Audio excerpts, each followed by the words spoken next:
Hey, my lovely, lovely, wonderful, beautiful people, a pleasant afternoon to you. You know, beautiful people, there is something that, a phenomenon that I want people to really ponder on because it is something that is crippling the life force of leadership or of being a strong leader. And that particular phenomenon is wanting to be liked by everyone. That is a hypothesis that I hope many people will learn to detach themselves from. You cannot be an effective leader if you want to be loved or liked by everyone. That is not prudent. That is not wise. It lacks emotional intelligence. It lacks a strong level of intelligence quotient, which is knowledge, and it lacks a deep understanding of what true leadership is all about. If you want to be liked by everyone, it means you're a wicked human being because you're going to betray somebody. Everyone has different perspectives. Everyone lived their guised or they're governed rather under different standards, under different principles, under different precepts. If you pull all of them together, you're going to have a sort of counter reaction because not all standards and principles and precepts are cohesive or they can be friends with each other. They are going to be like repellents to each other because they don't hold true to things that will make their lives better and great. So in other words, what I'm saying to you is that you cannot love God and mammon. You cannot love God and the devil at the same time. It is impossible. You cannot, and let me not use the word love, you cannot serve God because you really should love everybody, well, except the devil and his demons. You cannot serve God and serve mammon. Now, mammon in its original is really talking about like money and so forth. But the point that it is making is this. You have two forces. They cannot really be compared from the child of God perspective or for those who understand the omniscience, omnipotence of God and his almighty nature. He's the only living God. He's the only creator. Everything else or everyone else and everything else are created beings and created things respectively. However, we're going to just make you understand you have two strong forces in the earth that governs the lives of people, whether it's either God, although he ultimately owns the world and can do what he wants to, and it works all together for the good of those who love God. But you do have money, which is another God to people, the common God, but it is a strong force in the lives of people. If what I'm saying is not so, then people would not sell their souls to get it. People would not sell their souls to get it. You understand? And because of that reality, we see many people wanting to be in the company of everyone.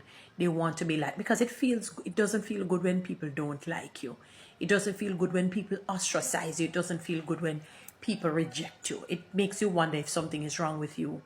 And oftentimes nothing is wrong with you. It's that you have a standard to be the best human being you can ever be. And it means that you, as an eagle, you cannot fly with chickens. Certainly you cannot befriend John Crows. You're a wicked human being if you are liked by everyone. You're going to betray somebody.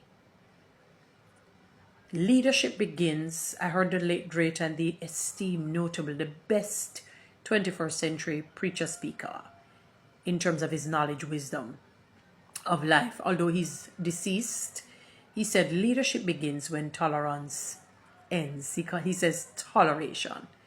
So leadership begins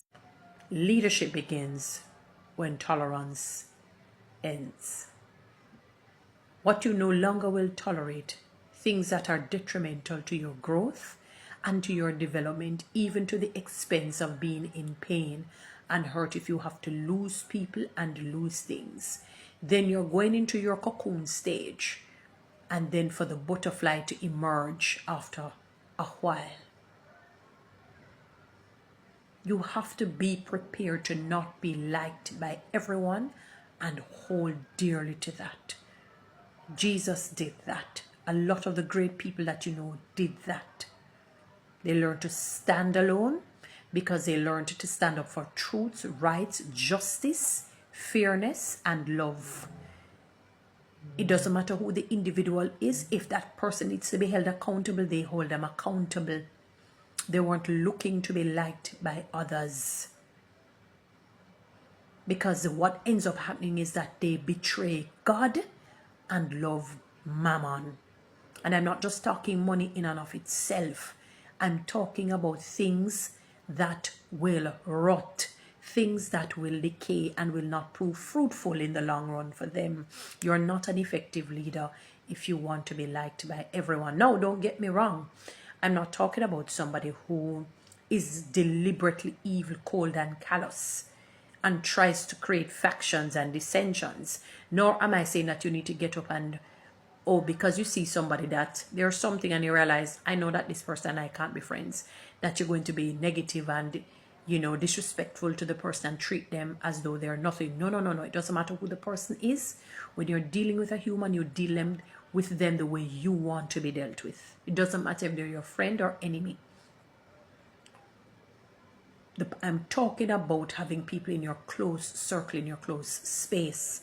Jesus embodied that. He had 12 disciples.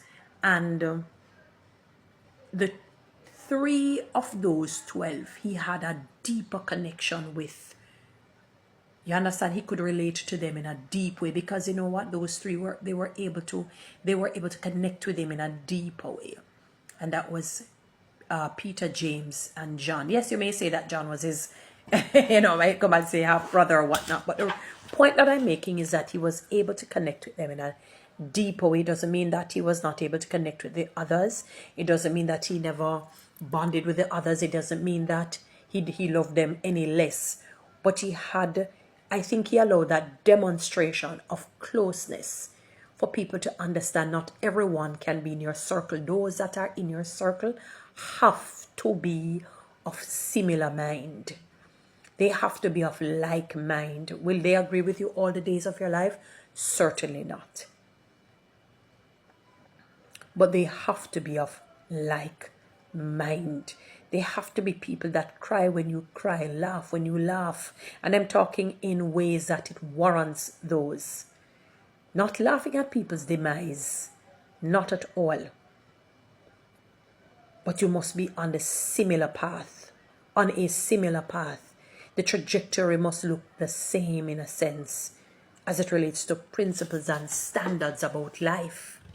Even if you have different professions and even if your calling is different, those that are in your inner circle must be loyal, committed, and devoted to you. And it remains true. So leadership certainly will begin when tolerance ends. If you are liked by everyone, you're a wicked human being because you are going to betray somebody. You cannot serve God and mammon at equally and at the same decibel, at the same strength. It is impossible. You're going to love one and then hate the other. It is not a guessing or a spelling. So if you want to be a solid leader, you have to, one, embody being alone. You have to embody being bold and courageous, stand up for truths, for rights, realities, and justice in respectful but fervent and strident ways. Doesn't matter who the person is, you hold them accountable. If they're wrong, you say you are wrong. If they're right, you say you are right. You don't curry favor certain things because it is your friend. Because what you tolerate today will become your enemy tomorrow. And I'm talking in the negative, whatever negative and evil, because the Bible says, if you reward evil with good, evil will never leave your doorstep. And we're not talking about loving your enemies. We're talking about if you tolerate wrongs and evil will never leave your doorstep. And you are not an effective leader. Guys, you know what to do. Read TikTok and YouTube. Subscribe and give me one of those lions.